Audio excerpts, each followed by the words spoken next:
What really happens when you feed backyard squirrels every day? Three things, and only the first of them is obvious. The first is that the squirrels come back. The second is that they change. The third is that they begin doing something quietly every day for the rest of their lives that researchers have only documented in the last few years. And once you know what it is, you'll start seeing it in your own yard within a week. The first thing, the squirrels come back, feels too simple to even count. You put food out, the squirrels arrive, the squirrels return tomorrow. End of story. But the speed at which a squirrel maps your yard is the first thing the science gets unsettling about. Dr. Lucia Jacobs, who has spent decades studying squirrel cognition at the University of California, Berkeley, has shown that gray squirrels can encode the spatial coordinates of a new food source after a single visit. One trip to your feeder is enough. By the second visit, they have already begun building a three-dimensional cognitive map of your yard that includes not just the food, but every escape route, every perch, every elevation change, and every potential threat. Within 5 days, that map is more accurate than yours. They know which fence post the neighbor's cat prefers. They know the exact angle at which a hawk crosses your roofline. They know, to within a few feet, where the nearest tree cavity is in any direction, and they know where you tend to stand when you put the food out. To understand how strange this is, consider that the same memory system used to map your yard is the one squirrels use to remember the locations of their own buried food. A gray squirrel may cache several thousand individual nuts across an autumn, and field studies have shown they can recover roughly 70 to 90% of them, sometimes months later, often under snow. They are not finding those nuts by smell. They are finding them by memory, by triangulating tree positions, ground textures, and angles of light against an internal map that exists nowhere except inside their head. That same map is being built of you the moment you walk outside. That last detail is where the obvious thing stops being obvious. Because by day 5, the squirrel is no longer just remembering where the food is. The squirrel is remembering you. Dr. Bill Bateman, whose work on urban wildlife habituation has documented behavioral changes in animals exposed to consistent human contact, found that small mammals fed daily by the same person undergo a measurable shift in something animal behaviorists call flight initiation distance. This is the precise distance at which an animal will break and run when a perceived threat moves toward it. In wild squirrels with no human exposure, flight initiation distance is large. They flee from a person at 30 feet. In squirrels fed daily by a specific human, that number collapses.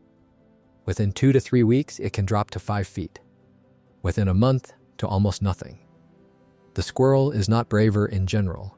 It is specifically braver around you. Show it a stranger and the old distance returns instantly. That is the second thing. The squirrels change. But they change in a way that is targeted, specific, and aimed at you alone. To do this, the squirrel has to be able to tell you apart from other humans. And it can. There is a growing body of research, including work by Dr. Robert McCleary at the University of Florida and studies on urban squirrel populations in cities from Toronto to Berlin, showing that squirrels do not see humans as a single category of animal the way many wild creatures do. They distinguish between individuals. They identify you by a combination of gait, body silhouette, voice, clothing patterns over time, and direction of approach. There is research suggesting they may also use facial features, though gait appears to be the dominant signal. A daily fed squirrel can often recognize its feeder from 100 feet away by the way that person walks, before it sees the face at all.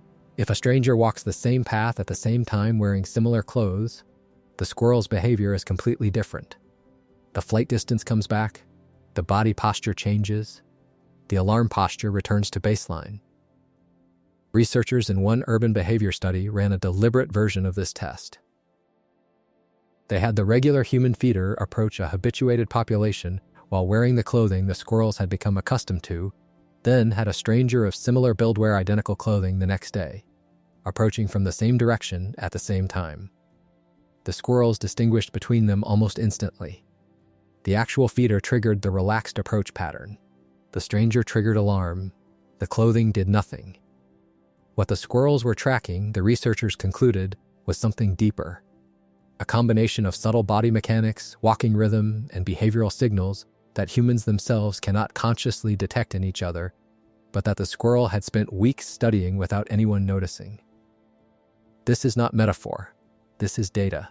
You exist in the mind of that squirrel as a specific, named, individually tracked thing, and the daily feeding is what built that file. After 3 to 4 weeks of consistent daily feeding, something else begins to happen. Something most people who feed squirrels notice but never quite think about.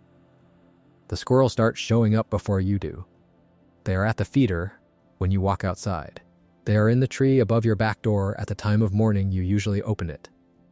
If you skip a day, the next morning there will be more of them, waiting longer. If you delay by an hour, you will sometimes find one of them tail flicking in the spot where you usually stand, producing the soft, almost conversational cook sound that gray squirrels make when something they expected is not happening. They are not, in any meaningful sense, hungry. They are, in some meaningful sense, expecting you. This is one of the most clearly documented effects of daily feeding in any small mammal. The squirrels develop an internal time signal calibrated to your specific schedule. Behavioral ecologists call this temporal anticipation. It requires the animal to maintain an internal clock, compare that clock to a memory of previous events, and produce an expectation about the immediate future. A wild squirrel that never sees a human does not do this. Your squirrel does it every day. You have given it a reason to keep time, and what happens when you stop is more telling than anything else. Feeders who go on vacation, who get sick, who simply forget for a week, often come back to find the same squirrel still arriving at the same time every morning, waiting.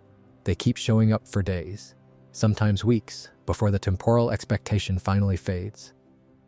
In rare documented cases involving long-time feeders who died, neighbors have reported squirrels continuing to appear at the empty back porch at the same hour for months afterward, not because they were grieving, but because, in the simple computational sense of the word, they were still expecting. But the personality change runs deeper than schedule.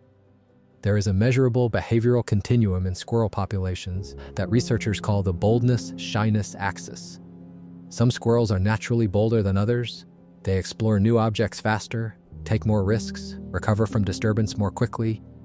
Others are shy, they hang back, wait, watch. Most squirrels live somewhere in the middle. But daily fed squirrels do not live in the middle. They migrate behaviorally toward the bold end of the spectrum. They are not the same animal they were a year ago. The neural pathways that govern fear response, exploration, and risk assessment have been quietly rewired by months of confirmed positive outcomes. Food appearing, no predator arriving, the human leaving, the food remaining. The squirrel has updated its model of reality. It now lives in a world where one specific human is reliably associated with safe food. And that update has a cost. Squirrels who become bold around humans become bold in general.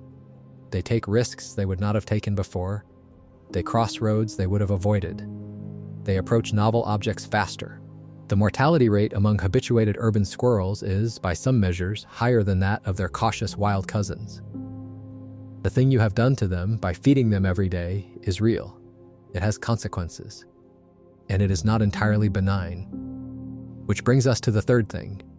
The thing they begin doing, quietly, every day, for the rest of their lives. And it is not what most people would guess. It is not the feeding. It is not even the watching. It is the teaching. Dr. Lucia Jacobs's more recent work on social learning in tree squirrels has shown something that overturns a quiet assumption in the field. That squirrels are not social animals and therefore do not learn from each other in any meaningful way. They are. And they do. A mother squirrel will, in the months after her kits leave the nest, lead them through her established territory and demonstrate her foraging routes. She does not teach them with intent in the way a human would. She simply does what she has always done. And they watch, and they remember. If one of those routes happens to include your feeder, your house, your back porch, and the human who appears every morning to put out food, that information enters the next generation. The kits map it the way they map the location of a productive walnut tree. By the time those kits are grown, they have inherited your yard from their mother. And when they have their own kits, they will teach them too. Researchers studying mother kit pairs in urban gray squirrel populations have observed something that looks remarkably deliberate, even though it almost certainly is not. The mother will pause at safe spots along her route, allowing the kits to catch up. She will revisit productive locations more often when they are with her. She will approach the feeder more cautiously on early trips with the kits present, then more boldly as the days go on. The kits, for their part, do not simply follow. They learn. They imitate the angle of approach. They mimic the sequence of escape routes. By the time they are old enough to be independent, your yard is not a place they have to figure out. It is a place they have already been taught.